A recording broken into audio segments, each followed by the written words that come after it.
Pernahkah kamu mendengar tentang harta karun? Tentu pernah kan? Sejak kecil, kita tumbuh dengan kisah tentang peti emas di pulau terasing, tentang peta tua dan petunjuk misterius, tentang kekayaan yang terkubur dalam tanah. Tapi, pernahkah kamu bertanya, siapa sebenarnya karun itu?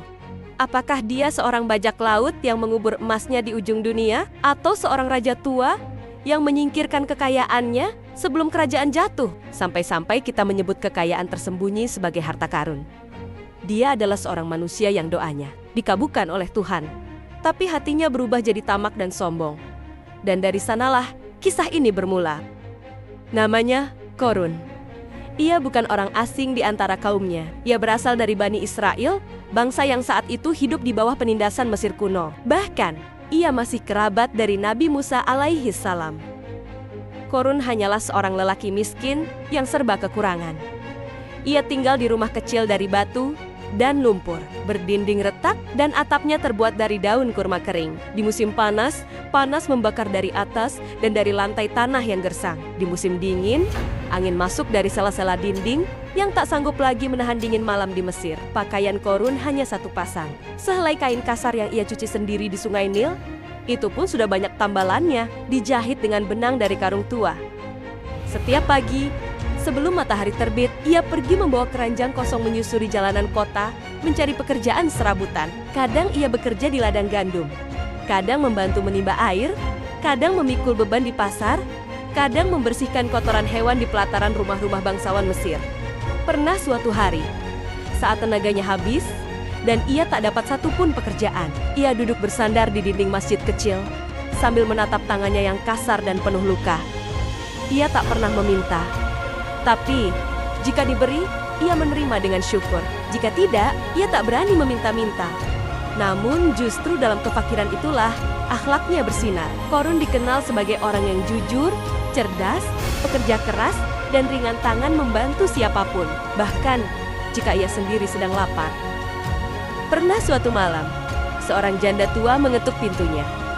"Korun, tolong anakku sakit, kami tak punya makanan." Padahal di rumah Korun hanya ada sepotong roti keras dan air dalam kendi tanah. Tapi tanpa ragu, ia membelah rotinya dan memberikannya separuh atau bahkan lebih kepada wanita itu.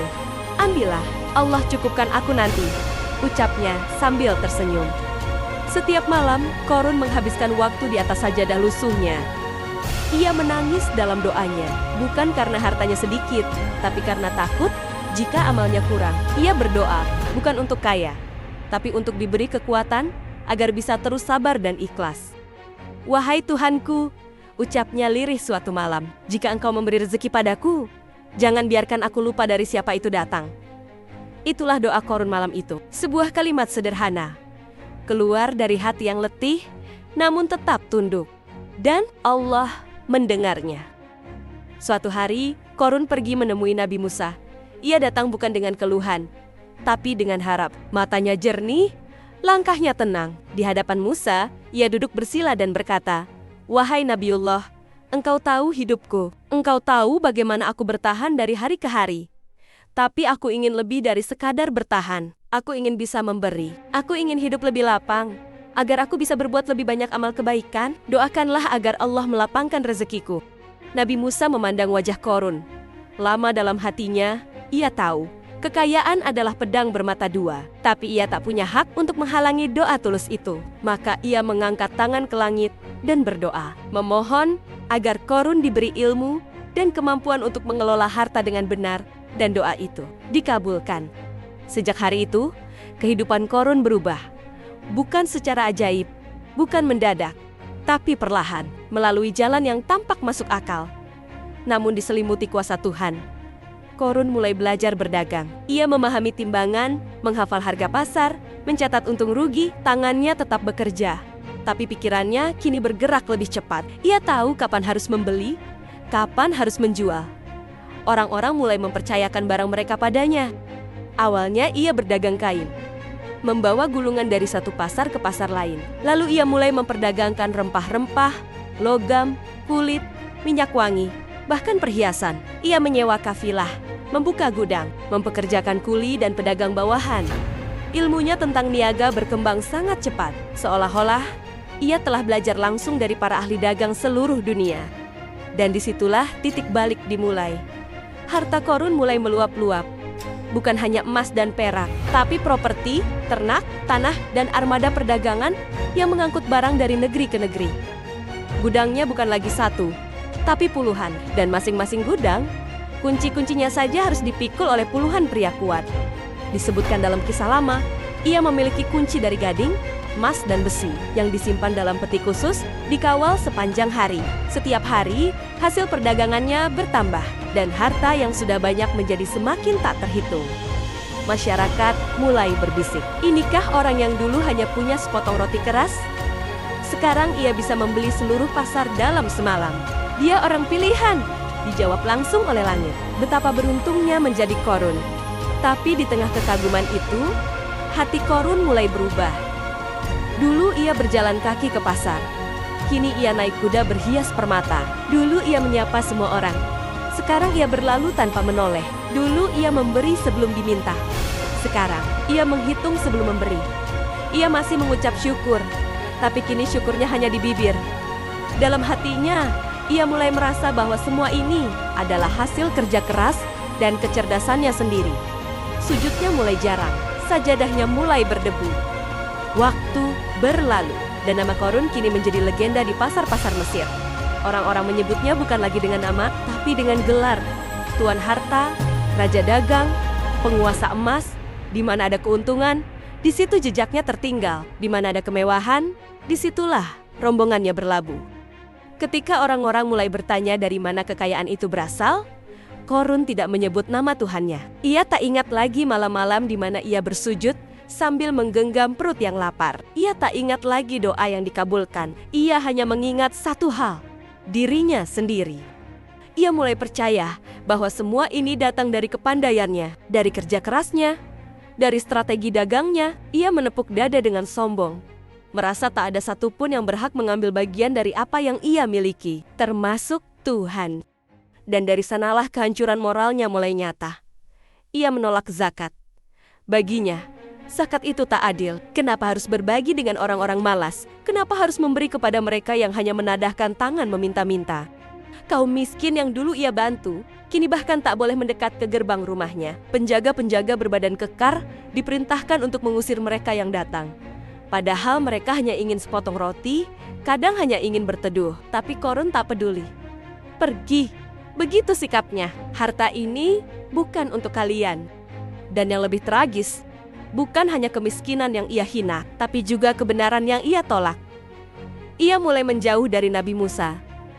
Dulu ia memanggilnya saudaraku, tapi kini Musa adalah ancaman bagi status dan pengaruhnya. Sebab Musa tak pernah diam. Musa terus mengingatkan bahwa harta adalah titipan, bahwa kekuasaan hanyalah ujian, bahwa Allah melihat segala sesuatu. Korun muak dengan semua itu. Ia ingin bebas dari nasihat. Ia ingin bebas dari Musa. Korun mulai mendekati Fir'aun, sosok yang dulu mereka lawan bersama. Sosok kejam yang mengaku sebagai Tuhan, yang menindas Bani Israel dan menjadikan mereka budak. Ia mendekati para pembesar Mesir, membawa hadiah, menyogok, membisik, menyuap. Korun mulai menentang dakwah Nabi Musa. Korun kini berdiri di sisi yang berlawanan dari jalan kebenaran. Ia bukan lagi sekadar orang kaya, ia telah menjadi simbol keangkuhan. Seseorang yang pernah sujud dalam kefakiran, kini berdiri di menara istananya, memuja dirinya sendiri. Nabi Musa tidak tinggal diam, ia mendengar kabar tentang keangkuhan Korun, tentang hartanya yang dipertontonkan, tentang orang miskin yang diusir dari gerbang, dan tentang bisikan beracun yang disampaikan kepada para pembesar Firaun. Maka Musa datang, bukan membawa murka, tapi membawa peringatan.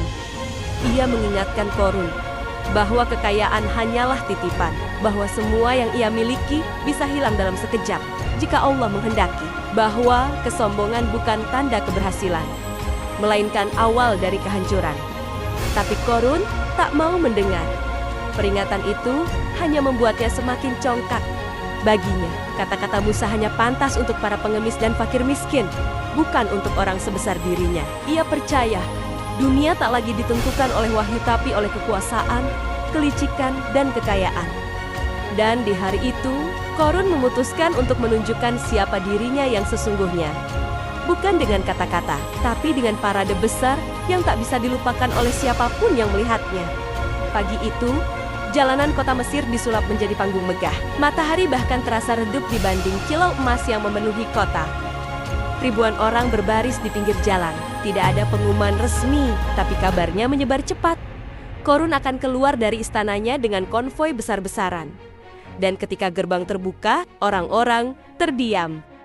Barisan pertama adalah budak-budak pria berbadan tegap, membawa tongkat-tongkat dari emas, mengenakan pakaian ungu dan merah warna kebesaran para raja. Di belakangnya puluhan atau mungkin ratusan pelayan cantik membawa peti emas berisi perhiasan mewah. Di belakang mereka, unta-unta dan kuda putih yang dihias dengan permata. Tali kekangnya berhiaskan berlian. Pelananya terbuat dari kulit halus yang dijahit dengan benang emas. Kemudian muncullah kereta Korun. Sebuah kereta mewah yang ditarik oleh 4 ekor kuda Arab, berkilau oleh emas dan batu zamrud. Di atasnya, duduklah Korun dalam pakaian yang belum pernah dilihat sebelumnya. Jubah panjang berlapis sutra yang dijahit dengan emas murni. Di lehernya, tergantung kalung panjang yang setiap batunya bisa membeli 1 desa. Masyarakat terbelah. Sebagian kagum, mata mereka membesar, mulut mereka terbuka. Mereka berbisik satu sama lain, memuja dan iri. Andai kita punya harta seperti Korun, hidup kita pasti sempurna. Inilah bukti bahwa Tuhan memberkati dia. Tapi, sebagian lain, terutama mereka yang tahu siapa Korun dulu menunduk. Mereka menggigit bibir, menahan amarah dan sedih. Mereka tahu, ini bukan kemuliaan, ini panggung kehancuran yang sedang disusun perlahan. Hari itu, Korun baru saja kembali dari konvoinya yang megah. Di istananya yang menjulang, ia duduk di singgasananya, dikelilingi oleh peti-peti harta yang terbuka lebar, seolah menantang siapapun yang berani meragukan kekuasaannya. Pelayan-pelayan berdiri berjajar. Di halaman, penjaga-penjaga berdiri tegak dengan tombak berlapis emas. Korun bersandar dengan puas. Ia telah mencapai puncak. Ia percaya, tak ada satupun yang bisa menjatuhkannya. Tapi, langit punya rencana lain. Tiba-tiba, bumi berguncang. Bukan gempa yang menggetarkan segalanya, tapi getaran halus yang aneh, pelan tapi pasti. Pilar-pilar istana Korun bergemeretak. Perabotan bergetar, air dalam kendi melompat-lompat. Wajah-wajah mulai menoleh, pelayan-pelayan saling pandang. Ada yang berlari keluar, ada yang berdoa. Tapi Korun hanya diam. Ia tidak takut, ia tidak merasa perlu takut. Namun detik berikutnya, tanah di bawah kakinya retak. Retakan itu bukan garis kecil. Ia menganga terbuka seperti mulut raksasa yang lapar. Lantai istana pecah. Lantai marmer istananya mulai terbelah. Tanah mulai menelan satu sisi istana. Peti-peti harta jatuh masuk ke dalamnya. Kuda-kuda meringkik. Penjaga-penjaga terjatuh. Orang-orang berlari. Tapi tanah terus membuka mulutnya. Korun masih terpaku di tempatnya. Ia berusaha berdiri, tapi tanah tempatnya berpijak amblas, membentuk jurang yang dalam. Ia terjatuh ke dalamnya, walaupun sudah berusaha berpegangan pada tiang emas yang roboh di sampingnya. Semua terjadi begitu cepat. Semua harta yang ia banggakan jatuh terkubur di telan bumi. Begitu juga seluruh istana megahnya hilang dalam sekejap. Masyarakat menonton dari kejauhan. Mereka melihat istana megah itu tenggelam perlahan, seolah tanah telah memilih menelannya sebagai makanan. Tidak tersisa apapun. Tidak sebuah batu, tidak sepotong kain, tidak secuil emas. Korun bersama seluruh harta dan kebanggaannya lenyap. Tak ada tanda bahwa di tempat itu pernah berdiri istana megah. Yang ada hanya tumpukan tanah dan keheningan menyelimuti kota. Orang-orang yang dulu memuja kini menggigil. Mereka tak berkata-kata. Beberapa berlutut, beberapa menangis. Dan di antara mereka terdengar suara-suara yang mulai sadar, andai kita mengikuti Korun, pasti kita pun binasa. Harta itu bukan anugerah. Ia adalah ujian. Tuan benar-benar murka. Sejak hari itu sampai sekarang, setiap orang yang menemukan emas atau harta benda lainnya di dasar bumi, dalam gua, di reruntuhan, atau dasar laut menyebutnya sebagai harta karun. Ini menggambarkan betapa sangat banyaknya harta Korun saat itu. Dan nama Korun pun abadi. Bukan dalam pujian, tapi dalam peringatan bahwa semua yang ada di dunia adalah milik Allah. Kisah Korun mengajarkan kita bahwa kekayaan sejati bukanlah apa yang kita simpan, melainkan apa yang kita bagikan.